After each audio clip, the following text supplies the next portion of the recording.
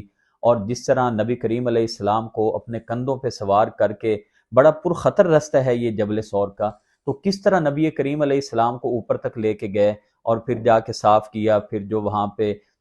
سوراخ تھے ان کو بند کیا، یہ سارے تفصیل طلب واقعات ہیں۔ نبی کریم علیہ السلام غار ثور میں تشریف رکھتے ہیں۔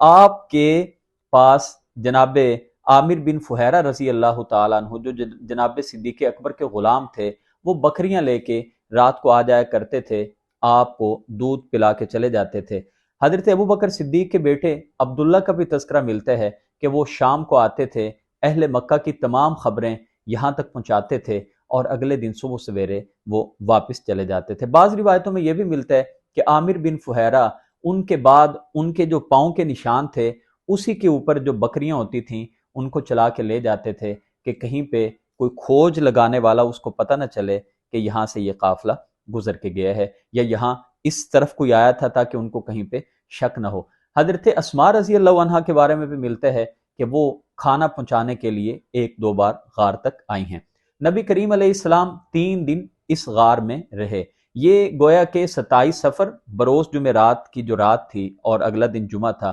جمعرات اور جمعہ کی درمیانی رات کو آپ یہاں سے نکل کے غار ثور میں گئے ہیں۔ 3 دن آپ نے وہاں پہ قیام کیا، یعنی جمعہ، ہفتہ اور اتوار، یہ 3 راتیں، جمعہ، ہفتہ، اتوار، یہ 3 دن آپ نے وہاں پہ قیام کیا ہے۔ اور آپ نے یہ ہجرت کا سفر شروع کرنے سے پہلے جو صحرائی راستوں کا، جو ساحلی راستوں کا بہترین گائیڈر تھا، عبداللہ بن ارقد یا عبداللہ بن اریقد، یہ ان کے نام مختلف بیان ہمیں ملتے ہیں۔ عبداللہ بن اریقد جو یہ نام، یا بعض انہی کو عبداللہ بن اریقد بھی کہہ دیتے ہیں، تو یہ مشرک تھا، لیکن بعد میں ان کے ایمان کا ہمیں تذکرہ ملتا ہے اور عبداللہ بن ارقد کے نام سے ان کو صحابہ میں شمار کیا گیا ہے۔ ان کو اس بات پہ ہائر کیا گیا تھا کہ یہ 3 دن کے بعد یہ وہ 2 اونٹنیاں جو جناب صدیق اکبر کی تھیں وہ ان کے سپرد کر دی گئی تھیں، اور ان سے وقت طے تھا کہ 3 دن کے بعد آپ نے غار ثور کے دہانے پہ آ جانا ہے۔ 3 دن کے بعد عبداللہ بن ارقد وہاں پہ آ جاتے ہیں اور جناب صدیق اکبر حضرت عامر بن فہیرہ کو بھی ساتھ میں لے لیتے ہیں راستے میں خدمت کے لیے، کام کاج کے لیے، کہ تم بھی ہمارے ساتھ چلو۔ یہ 4 افراد کا قافلہ یہاں سے بروز سوموار یکم ربیع الاول کو یہاں سے روانہ ہو جاتا ہے۔ عبداللہ بن ارقد نے یا عبداللہ بن اریقت نے وہ رستہ اختیار کیا، یعنی یمن کی طرف جاتے ہوئے، پھر ساحلی راستوں سے ہوتے ہوئے مدینہ منورہ کا وہ راستہ جو کبھی بھی اہل مکہ یثرب جانے کے لیے استعمال نہیں کیا کرتے تھے۔ اہل مکہ نے اپنا خوب زور لگا لیا ان 2-3 دنوں میں ہر رستہ جو یثرب کی طرف جانے والا تھا، کیونکہ یہ ان کو یقین تھا کہ جو بیعت عقبہ کبریٰ ہوئی تھی سن 13 نبوی میں، تو اس وقت ان کو معلوم ہو گیا تھا کہ جو رات کے وقت جو بیعت ہوئی تھی اور جو شیطان نے ندا لگائی تھی، تو وہ یہ یقین رکھتے تھے کہ آپ نے جانا یثرب کی طرف ہے۔ 2-3 دن جب انہوں نے خوب کوشش کی، یہاں تک کہ غار ثور کے دہانے تک آ گئے، اللہ تعالیٰ نے محفوظ رکھا تمام باتوں سے، تو جب یہ اس رستے سے جاتے ہیں جو رستہ عام طور پہ کسی کے استعمال میں نہیں ہوتا تھا، یہی وجہ ہے کہ نبی پاک علیہ السلام کے اس سفر میں ہمیں کوئی ایسا واقعہ سراقہ کے علاوہ یا بریدہ کے علاوہ نہیں ملتا کہ جو آپ تک پہنچے ہوں۔ تو سراقہ کا واقعہ بھی یہ ہے کہ نبی کریم علیہ السلام جب جا رہے تھے تو کسی نے دیکھا اور اس نے آ کے ایک مجلس تھی اور مجلس میں آ کے اس نے بتایا کہ میں نے ساحل پہ کچھ لوگوں کا سایہ دیکھا ہے اور مجھے معلوم ہوتا ہے کہ وہ محمد اور اس کے ساتھی ہیں۔ سراقہ یہ ماہر کھوجی تھا اور سراقہ نے یہ بات سن کے اس نے اپنی بات کو چھپایا اور وہ سمجھتا تھا کہ میں تعاقب کروں گا، لیکن اس نے کہا نہیں نہیں، تمہیں شاید غلط فہمی ہوئی ہے۔ اچانک وہ وہاں سے کسی بہانے سے اٹھ کے چلا جاتا ہے کہ ان کو شک نہ ہو کہ میں تعاقب میں جا رہا ہوں، اور وہ اپنا کوڑا لیتا ہے، نبی کریم علیہ السلام کے تعاقب میں نکل پڑتا ہے۔ مقام قدید بیان کیا جاتا ہے جب اس نے تعاقب میں حضور کے پاس تک پہنچا تو وہ مقام قدید کے قریب تھے جناب صدیق اکبر اور نبی کریم علیہ السلام اور آپ کے جو دو ساتھی تھے۔ تو یہ وہاں تک جب پہنچنے ہی والا تھا تو جب بالکل تعاقب میں پہنچ جاتا ہے تو اس نے اپنے تیر نکالے جن سے یہ قسمت معلوم کیا کرتے تھے۔ جب اس نے تیر نکالا تو تیر وہ نکلا جو اس کو ناپسند تھا، مگر یہ پھر باز نہ آیا اور یہ پھر تعاقب میں چلتا رہا، یہاں تک کہ جو اس کا گھوڑا تھا وہ زمین میں دھنس جاتا ہے۔ یہ زمین سے اپنے گھوڑے کو نکالتا ہے، پھر تعاقب میں چل پڑتا ہے۔ جب اس نے یہ ساری باتیں دیکھ لیں کہ میری سواری بھی دھنس گئی اور میرا بار بار جو پانسے ہیں یا قسمت آزمائی کرنا وہ بھی ایسا تیر نکل رہا ہے جو میں ناپسند کرتا ہوں، تو پھر اس نے نبی کریم علیہ السلام کو ندا دی اور اس نے کہا یا رسول اللہ میں آپ سے امان چاہتا ہوں۔ جناب نبی کریم علیہ السلام نے عامر بن فہیرہ سے ان کو امان نامہ لکھوا کے دیا اور کہا جو سراقہ کہتے ہیں، سراقہ بن مالک جو بات کرتے ہیں وہ ان کو لکھ کے دے دو۔ یہ سراقہ بن مالک کو نبی کریم علیہ السلام، بلکہ انہوں نے نبی کریم علیہ السلام کو کچھ تحائف کے طور پہ کھانے پینے کی چیزیں پیش کی جو نبی کریم علیہ السلام نے لینے سے انکار کر دیا، اور آپ نے فرمایا بس تم اتنا کرو کہ ہماری اطلاع کسی کو نہ دینا۔ سراقہ نے بھی اپنی بات کی لاج رکھی اور جب واپس جانے لگے تو راستے میں ان کو کچھ لوگ ملے تو انہوں نے کہا کہ میں سارا رستہ دیکھ کے آ گیا ہوں، محمد اس طرف سے نہیں ہے، تم واپس چلے جاؤ۔ یہ سراقہ بن مالک جب حنین اور طائف سے نبی کریم علیہ السلام واپس تشریف لاتے ہیں تو سراقہ اللہ کے رسول کی خدمت میں پیش ہو کے باضابطہ طور پہ ایمان کو قبول کر لیتے ہیں۔ نبی کریم علیہ السلام نے سراقہ کے بارے میں فرمایا تھا سراقہ وہ وقت کیسا ہوگا جب کسریٰ کے کنگن تجھے پہنائے جائیں گے۔ پھر ایک وقت ہوا جناب فاروق اعظم رضی اللہ تعالیٰ عنہ کے دور میں جب ایران فتح ہوا، کسریٰ کے خزانے جناب فاروق اعظم کے پاس لائے گئے تو آپ نے وہ جو کنگن تھے وہ جناب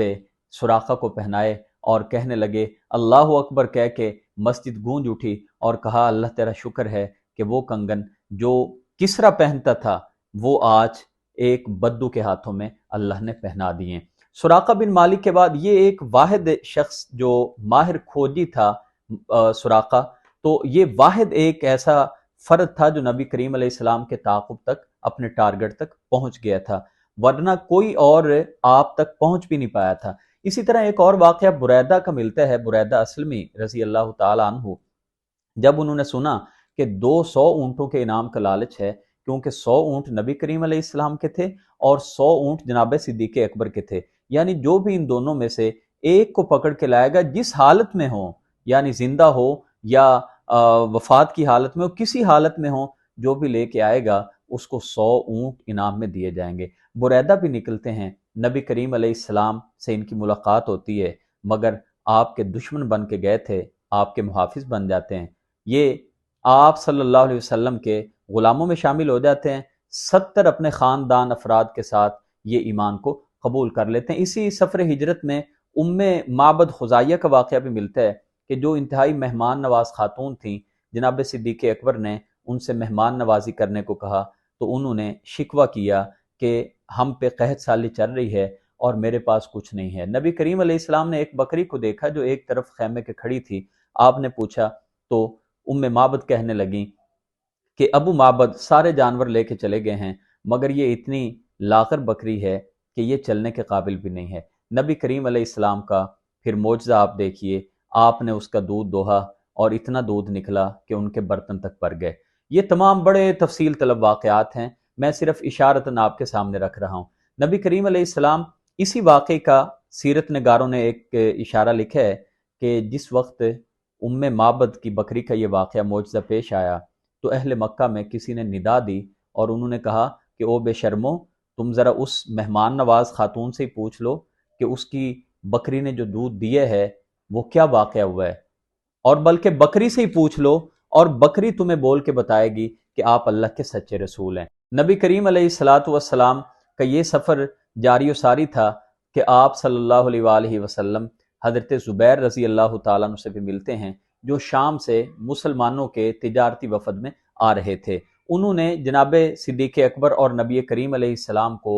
چادروں کا تحفہ پیش کیا۔ نبی کریم علیہ السلام نے اس سفر ہجرت میں اور بھی بہت سارے واقعات دیکھے۔ ایک بار راستے میں کچھ لوگ ملے اور جناب صدیق اکبر نبی کریم علیہ السلام کے پیچھے بیٹھے ہوئے تھے، آپ صلی اللہ علیہ وسلم آگے تھے، اور نبی کریم علیہ السلام پر جوانی کے اثرات زیادہ تھے، جبکہ صدیق اکبر رضی اللہ تعالیٰ عنہ پر بڑھاپے کے آثار زیادہ تھے۔ تو جب وہ صدیق اکبر سے پوچھتے تھے کہ یہ آپ کے آگے کون ہیں، تو جناب صدیق اکبر فرمایا کرتے تھے کہ یہ مجھے رستہ بتانے والے ہیں، یعنی ان کو یہ سمجھ آئے کہ شاید آپ کو یہ رستہ بتا رہے ہیں، جبکہ صدیق اکبر کی مراد یہ ہوتی تھی کہ یہ مجھے سیدھا رستہ صراط مستقیم، صراط ہدایت دکھانے والے ہیں۔ نبی کریم علیہ السلام قباء میں پہنچتے ہیں۔ آپ کے بارے میں جب یثرب والوں نے سن لیا تھا کہ آپ مکہ مکرمہ سے چل پڑے ہیں، اور روزانہ ہر راہ زمین پہ آتے تھے آپ کا استقبال کرنے کے لیے، شاموں کو اپنے گھروں کو واپس چلے جاتے تھے،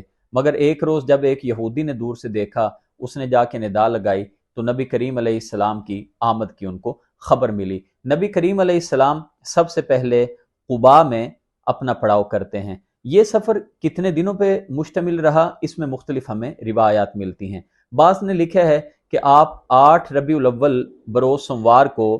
قباء میں پہنچے، اور بعض سیرت نگاروں نے لکھا ہے کہ آپ 12 ربیع الاول بروز سوموار کو قباء میں پہنچتے ہیں۔ آپ صلی اللہ علیہ وآلہ وسلم قباء میں حضرت کلثوم بن ہدم یا حضرت سعد رضی اللہ تعالیٰ عنہ میں سے کسی ایک کے گھر میں قیام کرتے ہیں۔ زیادہ روایات یہ ہیں کہ آپ حضرت کلثوم کے گھر میں آپ نے قیام کیا۔ آپ نے یہاں پہ سب سے پہلا جو کام کیا وہ ایک مسجد کی بنیاد رکھی، جو مسجد قباء کے نام سے مشہور ہے۔ آپ صلی اللہ علیہ وآلہ وسلم قباء میں کتنے دن رہے، اس بارے میں بھی سیرت میں 2-3 طرح کی روایات ملتی ہیں۔ بعض کی یہ رائے ہے کہ آپ 4 دن رہے، بعض نے لکھا کہ آپ 12 دن رہے، اور بعض نے 20 یا 21 دن بھی بیان کیا ہے۔ زیادہ جو رائے راجح معلوم ہوتی ہے، زیادہ رائے کو جنہوں نے اپنایا ہے، وہ 12 دن والی رائے ہے، اور 12 دن بھی اگر آمد اور روانگی کا دن شامل کیا جائے تو 12 دن بنتے ہیں، ورنہ یہ 10 دن بنتے ہیں۔ اور اس کی تصدیق ایک اور روایت سے ہوتی ہے کہ جو آپ صلی اللہ علیہ وسلم جب قباء سے نکلے تھے، تو قباء سے نکلنے کے بعد وہ جمعہ کا دن تھا، اور آپ نے بنو سالم کی مسجد میں سب سے پہلا جو نماز جمعہ تھا وہ وہاں پہ پڑھایا، کیونکہ وہ صراحت آ جاتی ہے ایک حدیث میں کہ آپ جمعہ کے روز یہاں سے چلے۔ تو سوموار سے لے کے اگر جمعے تک کے دنوں کو دیکھیں تو وہ یا تو کوئی 4 دن بنتے ہیں، یا 10-11 دن بنتے ہیں، یا 16-17 دن بنتے ہیں۔ اس بارے میں مختلف روایات ہیں۔ نبی کریم علیہ السلام قباء سے نکل کے آپ یثرب میں تشریف لے جاتے ہیں۔ یثرب میں صحابہ کرام، انصار صحابہ کرام رضوان اللہ علیہم اجمعین کی خواہش تھی کہ آپ ہمارے ہاں قیام کریں، مگر نبی کریم علیہ السلام نے اونٹنی کو آزاد چھوڑنے کا حکم دے دیا، فرمایا یہ جہاں پہ بیٹھے گی میں اسی جگہ پہ قیام کروں گا۔ یہ اونٹنی جناب ابو ایوب انصاری رضی اللہ تعالیٰ عنہ کے گھر کے سامنے رکتی ہے۔ آپ صلی اللہ علیہ وسلم ان کے گھر میں قیام کرتے ہیں۔ قریب 7 مہینے آپ نے ان کے گھر میں قیام کیا، اسی لیے ان کو میزبان رسول کہا جاتا ہے۔ مدینہ منورہ میں آنے کے بعد یعنی 1 ہجری ہجرت کا کیلنڈر کا سال شروع ہو جاتا ہے، جو اگرچہ سیدنا فاروق اعظم نے اپنے دور میں باقاعدہ طور پہ اس کو ترتیب دیا اور اس کو رائج کیا، مگر ہم اگلے واقعات کو ہجرت کے واقعات کے ساتھ یعنی ہجری سالوں کے ساتھ بیان کریں گے۔ 1 ہجری میں کیا ہوا، 2 ہجری میں کیا ہوا، 3 ہجری میں کیا ہوا، یہ تمام کے تمام واقعات انشاءاللہ ہم اگلے حصوں میں بیان کریں گے جو مدنی دور پہ ہوں گے۔ مگر یہ بات صرف تھوڑی سی عرض کرنا ہے کہ مکی دور میں نبی کریم علیہ السلام کی اگر ہم ساری زندگی جو مکی دور میں گزری، بالخصوص جو آپ کی 13 سالہ جو نبوت کا پیریڈ وہاں پہ گزرا ہے، تو ہمیں جو چند بڑی بڑی باتیں سبق کے طور پہ سامنے آتی ہیں وہ یہ ہیں کہ آپ سسٹم سے نہیں ٹکرائے، آپ نے صبر کیا، صبر و استقامت کی بہترین مثال پیش کی۔ نبی کریم علیہ السلام، ایک سوچنے کی بات یہ ہے کہ وہ بلال جو خود کوئلوں پہ لیٹ سکتے ہیں، وہ حضرت خباب بن نرت، وہ دیگر صحابہ، وہ صحابیات، حضرت سمیہ کی بات کر لی جائے، حضرت یاسر کی بات کر لی جائے، جو شہید ہو سکتے ہیں، جو کوئلوں پہ لیٹ سکتے ہیں۔ مکہ مکرمہ میں تو سارے کے سارے پہاڑ ہیں، پہاڑی علاقے ہیں، تو کیا نبی کریم علیہ السلام اگر ان سے یہ کہتے کہ کسی پہاڑ پہ چڑھ کے اوپر سے نیچے پتھر گرا دو، تو کیا صحابہ یہ کام نہیں کر سکتے تھے؟ مگر ہمیں کوئی ایک بھی واقعہ ایسا نہیں ملتا کہ کسی صحابی نے مزاحمت کے طور پہ کوئی اس طرح کا کام کیا ہو۔ یہ تو کچھ واقعات ملتے ہیں، جیسے سعد بن ابی وقاص رضی اللہ تعالیٰ عنہ نے سب سے پہلے جو اسلام کی خاطر جو تیر چلایا تھا، وہ سعد بن ابی وقاص رضی اللہ تعالیٰ عنہ تھے، جس سے ایک کا خون بھی بہایا گیا تھا۔ تو اس طرح کے واقعات تو ملتے ہیں کہ اپنا بچاؤ کرنے کے لیے کچھ نہ کچھ ایسا معاملہ ہوا ہو، لیکن جو کہا جائے کہ ان پہ حملہ کیا ہو یا باقاعدہ طور پہ ان سے لڑائی کی ہو، کیونکہ لڑائی کی اجازت یہ مدنی دور میں جا کے ملتی ہے۔ مکہ میں یہی تھا کہ بس آپ نے صبر کرنا ہے، صبر کریں، اور جب تک اللہ کا حکم نہیں آ جاتا آپ اگلے احکامات کا انتظار کریں۔ نبی کریم علیہ السلام کی جو تبلیغی پالیسی تھی مکہ مکرمہ میں، وہ بھی ہمیں یہ سمجھ آتی ہے کہ آپ نے اگر آپ کا ایک در بند ہوا ہے، ایک دروازہ بند ہوا ہے، تو آپ نے دوسرا کھولنے کی کوشش کی ہے۔ اگر آپ کے لیے انہوں نے دن کی پابندی لگائی ہے، آپ نے رات کا وقت اختیار کیا ہے۔ آپ نے حکمت کے ساتھ، مصلحتوں کے ساتھ، ہر طرح کی جو پلاننگ ہے اس کے ساتھ آپ نے اپنے مشن کو لوگوں تک پہنچایا ہے۔ یہ بڑے بڑے واقعات ہیں جو مکی دور میں ہوئے، جو آپ کے سامنے رکھے ہیں۔ ناظرین گرامی، اگلے حصے میں ہم مدنی دور کے واقعات کو بیان کریں گے۔ السلام علیکم ورحمۃ اللہ۔